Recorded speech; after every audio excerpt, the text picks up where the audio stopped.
ఇటీవల రాష్ట్రాన్ని అతలాకుతలం చేసిన మోంతా తుఫాన్లో ప్రభావిత ప్రాంతాల ప్రజలను పునరావాస కేంద్రాలకు తరలించడంలో విశేష కృషి చేసిన రాజ్యసభ సభ్యులు సానా సతీష్ బాబు ముఖ్యమంత్రి చంద్రబాబు నాయుడు చేతుల మీదుగా ఉత్తమ సేవ పురస్కారాన్ని అందుకోవడం పట్ల మాజీ సర్పంచ్ అడబాల రత్నప్రసాద్ అభినందనలు తెలిపారు. పునరావాస కేంద్రాలలో బాధితులకు నాణ్యమైన ఆహారం, సురక్షితమైన తాగునీరు అందించడానికి రాజ్యసభ సభ్యులు సానా సతీష్ బాబు ప్రత్యేక శ్రద్ధ చూపారన్నారు.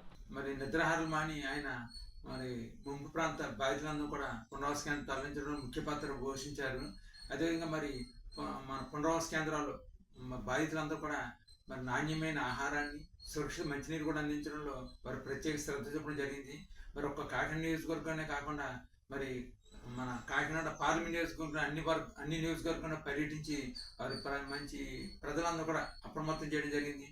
అదేవిధంగా తుఫాను అనంతరం ముంపు ప్రాంతాలను సందర్శించి పంట పొలాలను కూడా పరిశీలించి మరి కౌలు రైతులకు, సన్న చిన్నకారు రైతులందరూ కూడా మరి ఒక ప్రభుత్వం అండగా ఉంటుందని భరోసాను కూడా ఇవ్వడం జరిగింది.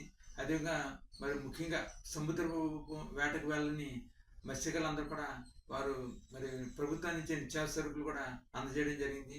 ఈ విధంగా మరి ఆయన వాస్తవంగా రాజ్యసభ సభ్యులు, ప్రజల చేత ఎన్నుకోబడిన పార్లమెంట్ సభ్యులు కాదు. అయినా సరే మరొక ప్రజాపతిగా తనతో బాధ్యతగా వారు మరి ముందుండి, రాజ్యసభ సభ్యుడైనా సరే ముందుండి ప్రజలందరూ కూడా సేవలు చేసినందుకు వారి యొక్క సేవలు మెచ్చి ఈరోజు ముఖ్యమంత్రి మన చంద్రబాబు నాయుడు గారు మరి ఉత్తమ సేవా పురస్కారాన్ని అందజేశారు.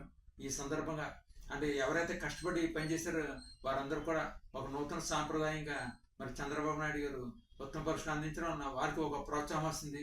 భవిష్యత్తులో ఎటువంటి పరిస్థితులు ఏ వచ్చినా సరే వారు ముందుకు వచ్చి ఇటువంటి సేవ చేసే అవకాశం ఉంటుంది. ఈ సందర్భంగా ఉత్తమ పురస్కారం అందుకున్న శ్రీ సానా సతీష్ బాబు గారికి ప్రత్యేకంగా అభినందనలు తెలియపరుస్తాను.